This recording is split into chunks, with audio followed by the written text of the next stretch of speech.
നമുക്കറിയാം ഈ ചാത്തനെ വെച്ചത് കൊണ്ടാണ് ഇവർക്ക് ഇങ്ങനെ സംഭവങ്ങൾ ഉണ്ടായതെന്ന് പല ആളുകളും പറയുമ്പോൾ ഇത് ഏത് ചാത്തനാണെന്നുള്ളത് നമ്മൾ എടുത്തു ചോദിക്കണം.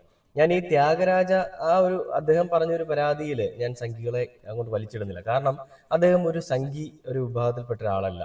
ഈ കാന്ത എന്ന് പറയുന്ന സിനിമയുടെ ആളുകൾ തന്നെ പറയുന്നുണ്ട് ഇതിന്റെ ഒരു ബയോപിക് അല്ലെങ്കിൽ ഈ ഒരു സിനിമയിൽ പരാമർശിച്ചിരിക്കുന്നത് ഇയാളെ പറ്റി അല്ല, അങ്ങനെ ഒരു കാര്യമായിട്ട് യാതൊരു ബന്ധവും ഇല്ലാന്ന് സിനിമയിൽ പറഞ്ഞിരിക്കെ അവരുടെ കുടുംബം അവരെ പറ്റിയാണ് പറഞ്ഞിരിക്കുന്നതെന്ന് പറഞ്ഞുകൊണ്ട് രംഗത്തേക്ക് പോയിരിക്കണം. നമുക്കറിയാം വേടൻ ഒരു പാട്ട് പാടുമ്പോൾ അത് ഞങ്ങളെ പറ്റിയാണല്ലോ എന്ന് ചിന്തിക്കുന്ന ആളുകളാണ് സംഘികള്.